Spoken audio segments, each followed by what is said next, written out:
Welcome to another episode of the Success Through Failure podcast. This is your host, Jim Harshaw Jr. Today, I'm bringing you a solo episode. We're going to talk about how and why you should start a mastermind group, how to do it on your own. There's tons of people out there who make these available and have sort of curated amazing groups of people that you can join into and pay for a mastermind. I am one of those people. Actually, one of my clients, every time we bring in a new person into the mastermind group, he always says, Jim, I don't know how you do it, but like everybody you bring in here is absolutely incredible. And luckily I've been able to do that. And a lot of amazing people come into my program. Reveal Your Path is the name of that program. And part of that is one-on-one coaching, but part of it is also a mastermind group. And I put people into small groups. We interact in these smaller groups of 6 to 8 or so, as well as larger groups. And I kind of bring everybody together every few weeks as well. So I'm going to share with you a little bit about how masterminds have absolutely transformed my life and how they can transform yours. And what I want to share with you is the answers to a lot of the questions you probably have. First of all, what is a mastermind group? You may have heard of them, but you're not exactly sure what it is. Why should I start one? How do I start one? Who do I invite? How do I invite them? How do I run a meeting? Like what does it look like? What's the structure and the mechanics of a meeting like that? What are the ground rules? How often should we meet? Should it be in person? Should it be virtual?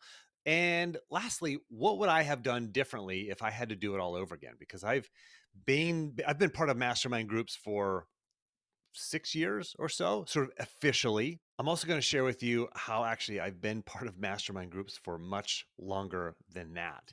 So, as we dive into this, I want to remind you that you can listen to this episode and all of the episodes of Success Through Failure on any smart speaker. Just say, play the Success Through Failure podcast, and you will hear my voice booming through your speaker. And I want to highlight an episode that I recently recorded, episode 306.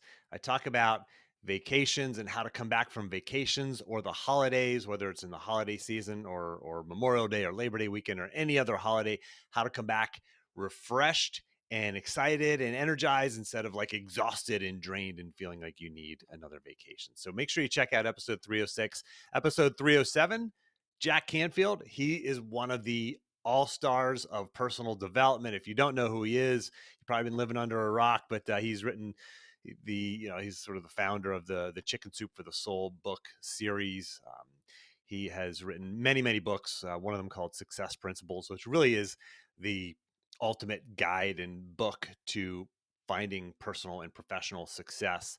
A great guy and an amazing individual that you'll really learn a ton out of that episode. I did as well, just getting a chance to talk to Jack after having listened to him and read his books for many years. So that's episode 307. Those are the last two episodes. And gosh, I'm blown away when I say that I got to interview Jack, because I've gotten to interview some pretty amazing people over the years. Thankfully, I got Tim Ferriss way back in episode 246 and 247. So a little over a year ago, those published from when I'm publishing this one. Ken Blanchard was back in episode 278. He wrote The 1 Minute Manager, kind of the OG of leadership. I mean, this guy was an influencer back in the 80s before social media was ever even thought of. Cal Newport, who's written some amazing books, one of them, Deep Work. Episode 268 with Cal Newport. Stephen Pressfield, interviewed him most recently in episode 256. Absolutely phenomenal.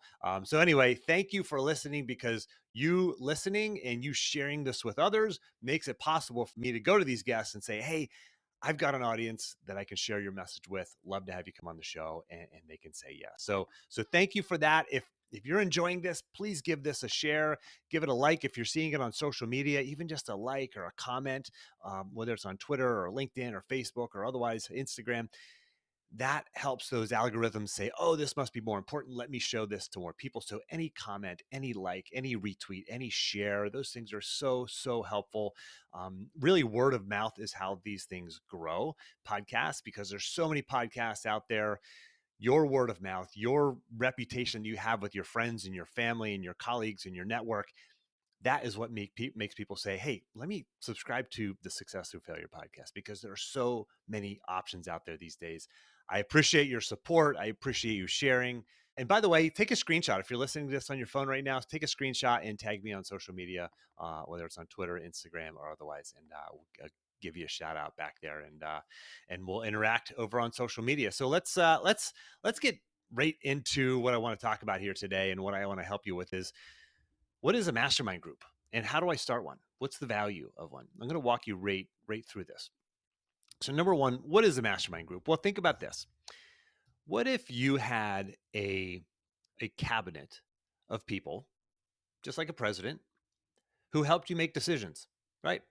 Tough decisions, challenging decisions, whether you're wrestling with an opportunity or a struggle, or maybe it's something at work or something at home. Like, what if you had like a group of people, trusted advisors, who you could sit down with periodically and say, I need your help. Here's my challenge. Can you give me some thoughts? Can you give me some feedback? What would you do in this situation? I'm thinking about either doing this or that. Which one do you think is better? What if you had that? You can have that, right? Masterminds are nothing new. People think of them as new and kind of this new thing. They're not. They've been around forever. A Bible study is a mastermind group. People coming together in a small group to discuss stories and learnings from the Bible. That's a mastermind group. Alcoholics Anonymous, that is a mastermind group. It's like-minded people getting together. So this is the definition of a mastermind. A mastermind group is a small group of like-minded people with whom you meet regularly to solicit feedback, advice, and validation in order to achieve personal and professional goals. And I should add to that, you're also giving and delivering feedback, advice, and validation in order to help the others in your group achieve their personal and professional goals. Mastermind groups have been around for a long time. Whenever you get together with your friends and you say, "Hey guys, by the way, can I get your feedback on something?" That is the experience of a mastermind group. But this is taking that idea, that concept that we all know, right? We have those people that we consider advisors and helpers in our lives. Maybe it's a financial advisor, maybe it's a doctor, maybe it's a mentor, maybe it's a big brother or a sister or something like that, who you go to for advice and feedback. Imagine if you could formalize that a little bit and bring those people together on a regular basis to help you answer your questions and get clarity in the things that you are most challenged with. And then you're providing that to them as well. Well, you can do that. So we're going to talk about exactly how to do that. I want to share this one thing first. Whenever I first started my very first mastermind group, which is actually still active today, I guess it was 2015 we started this. I'm going to walk you through how I started that. What I would do differently if I were to start that over again today. But one of the guys who was in that group at the very beginning, he was paying an action coach. Coach is like a franchise of coaches. He was paying an action coach $2,000 a month. And he said it was well worth the money. He was like, this is awesome. He was getting a ton of great value from that coach. And whenever we invited him into our mastermind group, which was free, this was just nobody. I wasn't charging anybody for this, and nobody was charged. We were just a group of like-minded entrepreneurs trying to grow our businesses.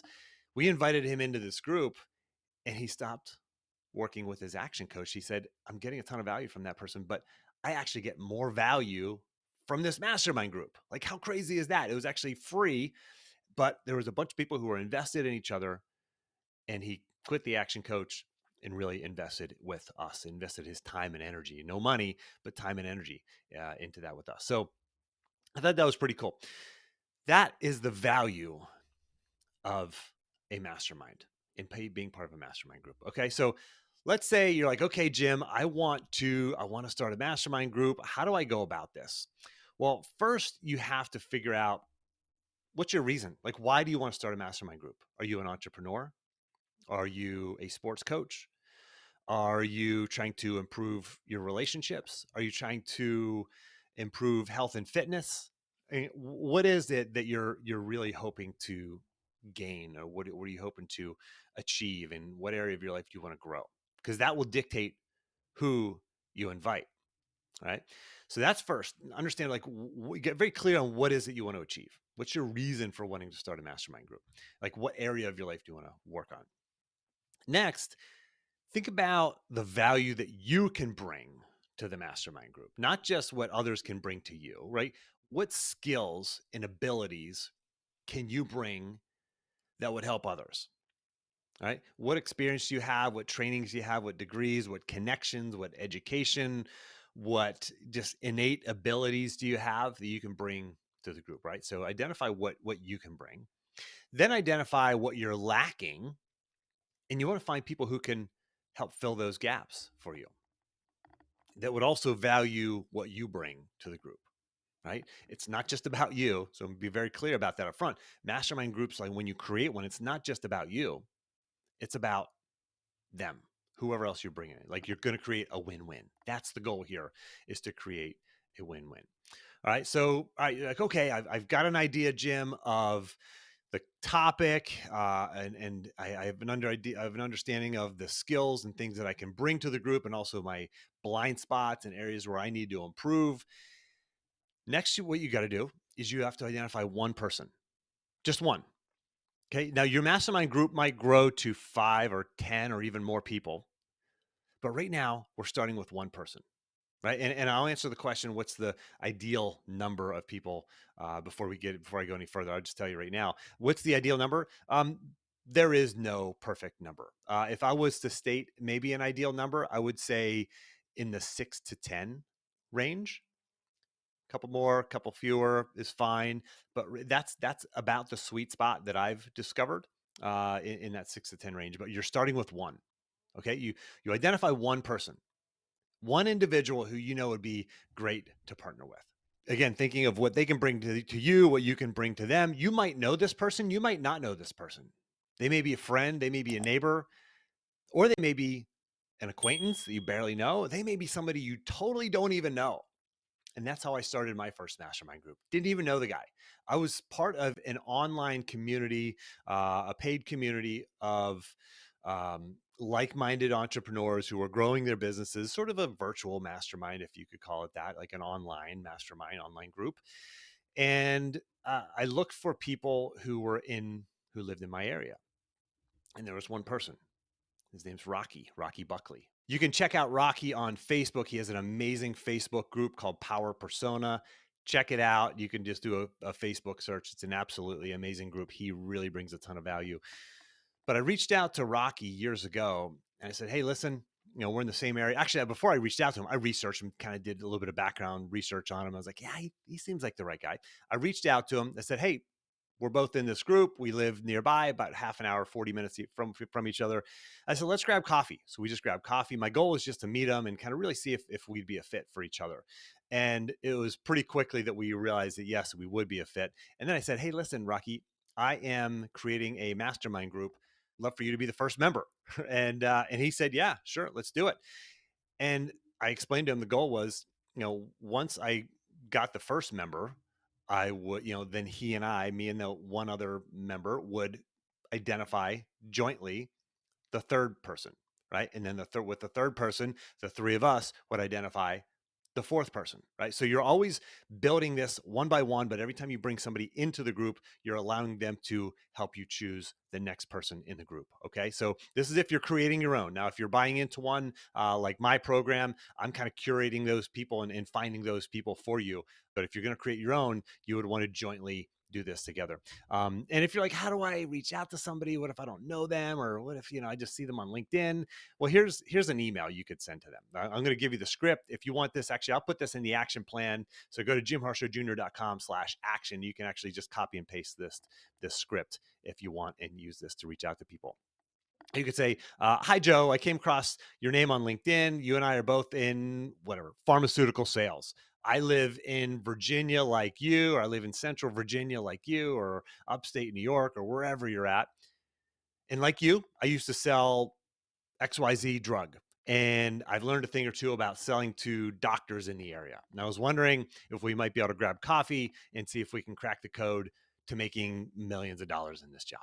Right. So that's just a framework that you can use. And then you kind of meet that person and then you can grow from there. Right. So that's if you're going to do it in person or if there's, you're probably wondering, okay, well, that's an in-person mastermind that will limit who I can really invite. And yes, absolutely. Now I'm going to answer the question as well. Should you do this should you create a virtual one or should you do an in-person one? So hang on to that, but I will definitely cover that. But that's how you start. It's as simple as that. I don't overthink this thing. Don't overthink it. So now, okay, how do you run a meeting? How do you run a meeting? All right. The structure and the flow of the meeting. Now you have a member or two, a couple of members. How do you actually run a meeting? There's two ways really to run a mastermind group. The first one is this: there's a hot seat format mastermind. Okay, so this is the way that I choose to run the masterminds with my clients. We start out with about 15 minutes of updates from various people. And the people who are not going to be on what we call the hot seat, they're going to give us an update, a recent win, kind of tell us about what's going on in their business or in their life. So we'll get those updates and then we'll get into the hot seat portion of the call. So the first 15 minutes is like updates, announcements, discussion, a little bit of discussion and catching up. And then the last 45 minutes, each person will get 15 minutes on the hot seat, right? So we'll go like a deep dive into those individuals. We'll talk 15 minutes with each one of those. Everybody's putting their full attention, full focus on them.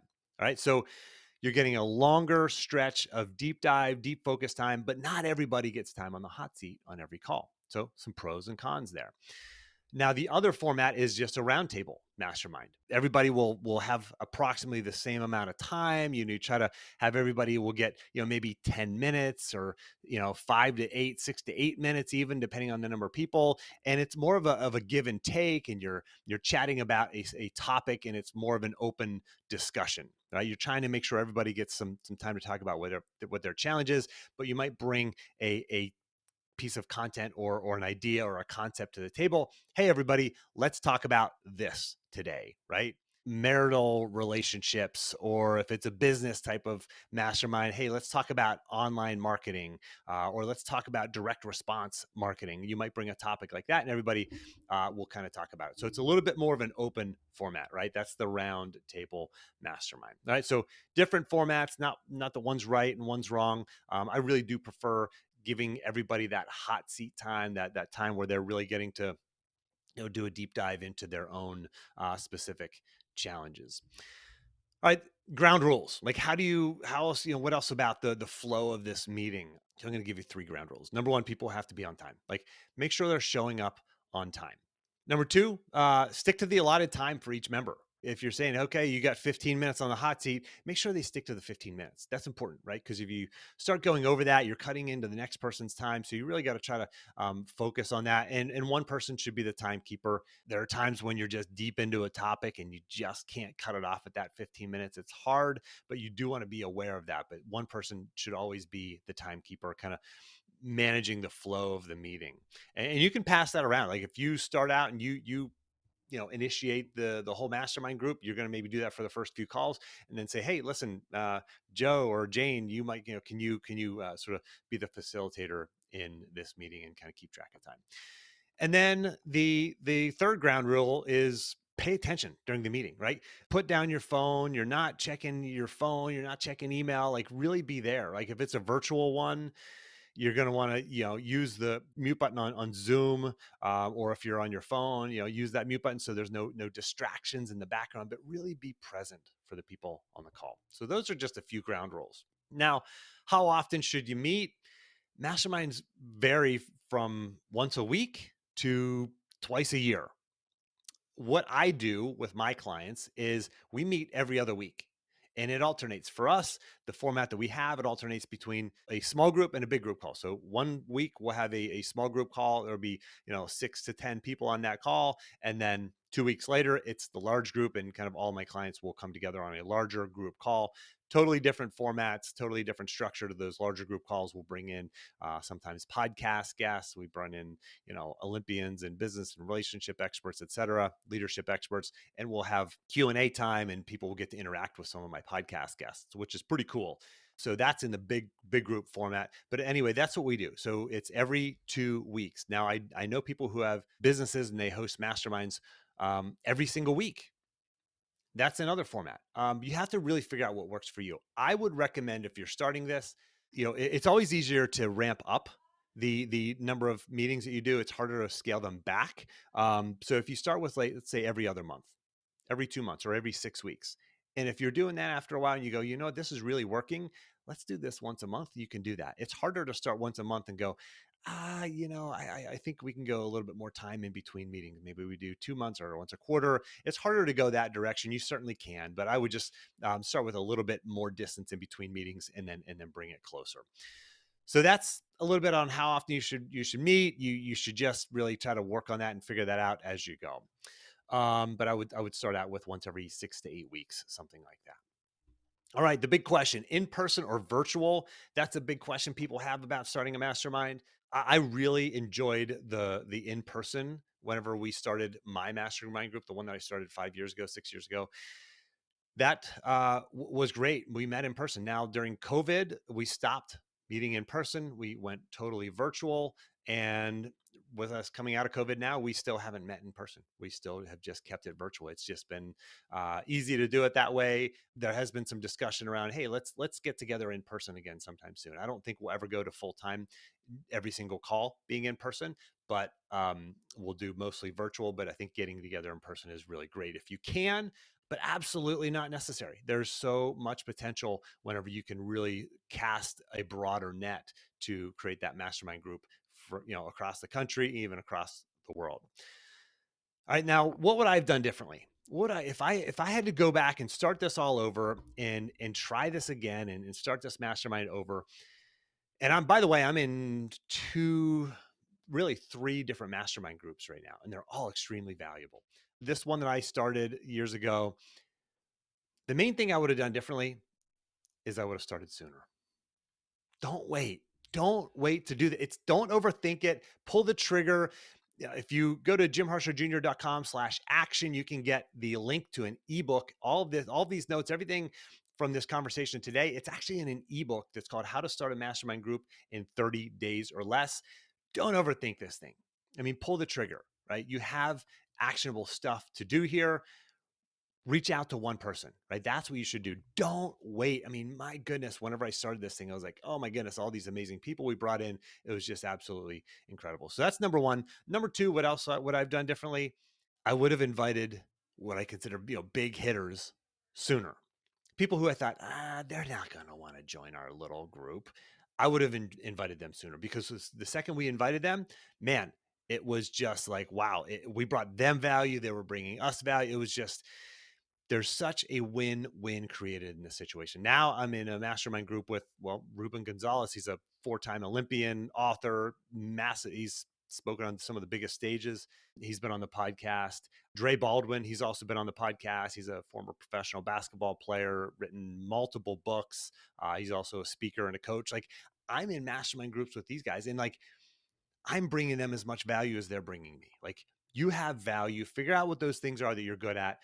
You can bring value to other people. I mean, shoot, even if it's just like giving them feedback on marketing copy, or giving them feedback on like, hey, I tried that once too, and it didn't work for me, but here's what I learned.